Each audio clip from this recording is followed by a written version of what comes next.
As a real estate investor, if you're out there looking for deals, the fact is that only a very small percentage of those people are going to want to do something right now, or that you can do something right now. The majority of them, you're going to have to follow up with. So the question is, how are you going to keep track of the people that you have to call on a future date? Because many times, you'll have a situation where you'll hear somebody that says, hey, I'm doing 5 deals a month. If they're doing 5 deals a month, I guarantee you that a couple of those deals are from incoming leads today. But a good portion of those deals are leads that came in months ago, but they have followed up with them to then now be in a position where they can do a deal. In this video, I'm going to share with you 3 different techniques, 3 different systems that you can use in order to keep your leads organized so that now you remember to call people back, get these people that you're following up with to turn into deals. By the way, in the real estate business, this is referred to as having a CRM. No, it doesn't mean having a disease. CRM is customer relationship management, which after I say that to you, you might say, I have no idea what that is, Chico. Neither do I. But that's what it's called. You just call it a sales management system. Just call it something where you can put your people in and you don't forget about them. Okay, it's like a box. It's like a closet. You put stuff in. I don't know if that makes any sense. My video guy is probably gonna remove this. If he doesn't, then it means that he's just trying to make my life a living hell. All right, let's go ahead and do this. We're gonna start with a low budget, like the most rudimentary. The most rudimentary one is to use Google Sheets. As I walk through these, I'm gonna show you them individually. So why don't we go ahead and do that right now? All right, so this is Google Sheets. If you don't know what Google Sheets is, I don't know how to explain it to you other than I have to take you back all the way to the beginning of time. Like, hey, this is the internet. There is Google, there is Facebook, and then there's Google Sheets. I hope that we're past that. So Google Sheets, so what you're gonna do is simply make it easy, right? Here's what it is. I'm gonna put a date. I'm gonna put a column here called next action, right? Next action, and then I'm gonna create one called next action date. Then you put the name of the person that you're calling. You're gonna put the address of the property address. You're gonna put the phone, you'll have the email, and then you have additional notes. And so then what I recommend is you could just take this, you can highlight it here, and then what you'll do is that you are going to freeze the top row here. And then what you're gonna do, and I'm gonna click here, here, here, here, here, and here, and click on this thing here so that these things will automatically, what do they call it, text wrap. And so let's say that I spoke with John Doe, right? John Doe at 123 Main Street, and his phone number is 999-999-9999, and his email is jack@aol.com, which is the email address that I always use whenever I subscribe to anything. He must get a lot of email. And then I think for notes. So let's say I spoke with John. John's a real nice guy, but he says, you know what, I need more time. I need to figure out what's happening with my daughter, and then at that point I'll be ready to sell. So then what you can do is put on here, and let's say that you spoke with John and John says, you know what, I would like for you to call me next month. Oh, I'd like you to call me in 2 months. Whatever time they told you to call back, cut it in half. So you call them back in less than that. Now set this here to be a date specific time frame, and then I'll just put the date of when he would like to be called back. So let's say he wants to be called back on April, I'm gonna call him back on April 15th. I'll put the date there. Let me see, I put the date wrong, A4. There you go. And the next action here, next action date, let me just, what I'm gonna do is, let me see, move that here. Next action would be call to see if ready to sell. Right, and so then now I have that there, which means that I can always sort this sheet by the next action date. I'm always looking at this, you know, every week to see who I have to call, who I don't have to call. And then here in the notes section, I can put additional notes, you know, very nice, crappy house, bad roof, needs to sell, blah, blah, blah, and you do that.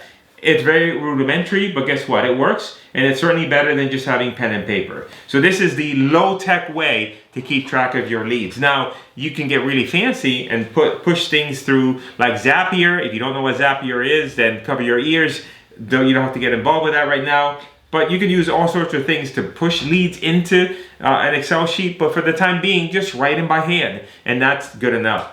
Now, the second lead CRM that we can use is a platform called Trello, Trello. Now, Trello is used for project management. You can use that to keep track of your to-dos. You can keep track of all kinds of stuff. But you can also use that as a next level up when it comes to managing your leads. So let me show you what I mean. This is Trello here, and I've set up this board. The way it works is that you have lists.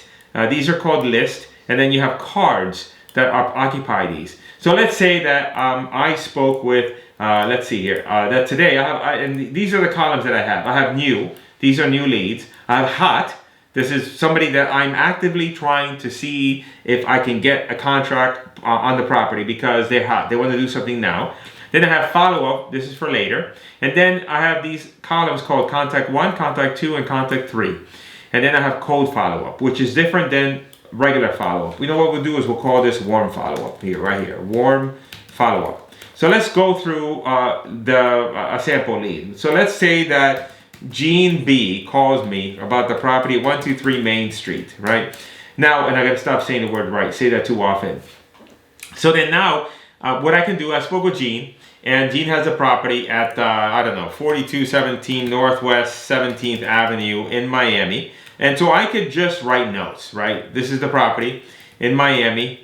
And so what I can do is I can say, you know, I make a comment here, and I said I can put very nice, has a crappy house with purple paint and thinks that it's worth a lot, but is, let's see, but is old and needs to move, right? So I'm making notes here.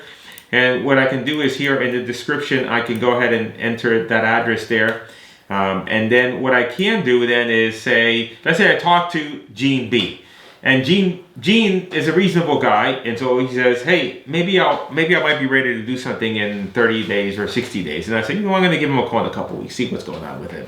So what I can do is I can say, add myself here, so I get a reminder, and I'm gonna put a due date here of say, let's say I'm gonna call him on April 19th. So I'll put that there, and then I can put a time, so I'm gonna put 10 a.m. And then I want a reminder at the time of the due date. I hit save. So now what's going to happen is Trello is going to send me a notification, you know, the day that is due as a reminder to my email address. Now he's no longer new anymore, so I'm going to move him into the warm follow-up, and I'm going to keep him there. So let's say that now I speak with Mary Smith, and I speak with Mary Smith, and she's hot. Like not hot like a woman. Not saying that the bad or, you know, but you know what I mean.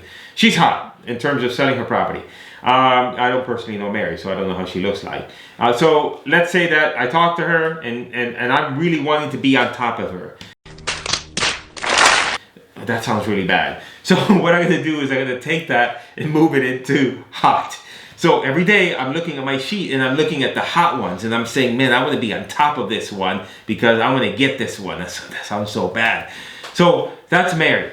So let's say I speak with Jack Black. Now Jack Black, he says he's not warm. Like he's not really warm. Like, yeah, I'm thinking about selling. He's more like, I don't know. I'm kind of curious, but I haven't decided yet. So, you know, I might put him on cold follow-up. Cold follow-up meaning that, you know, I'm not really sure, but I don't want to waste too much time on him.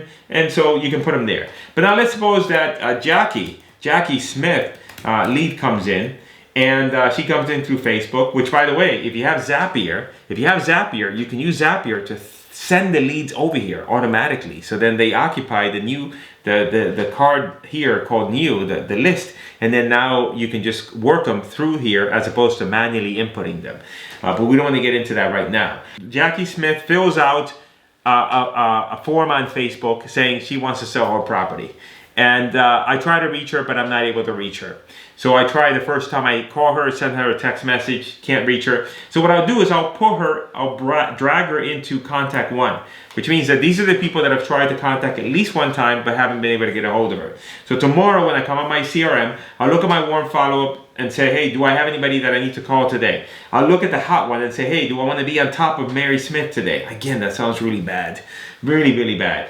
And then I'll look at my contact 1 and I say, hey, let me look at everybody that's on contact 1 and let me see if I can reach out to them today and follow up with them to see if I can get them to consider my offer. So let's say I call Jackie Smith, and Jackie Smith tells to me, no, I don't want to sell anymore, etc. I can either do one or two things. I can either have created a list called dead, and then I take these and I move them here as dead. Or eventually, if this gets to be too many of them, then I can just take Jackie, and what I can do is I can archive that by clicking on the archive button here, and that makes that card disappear. I can still go here on my menu here and go here and then look at archive items and find her card, but I just want to get it out of the way.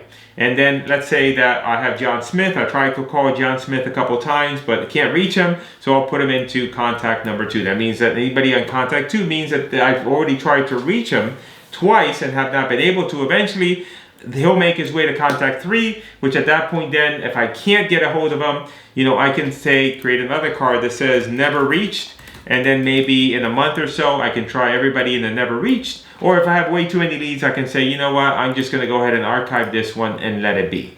And so Trello is a great way to organize leads.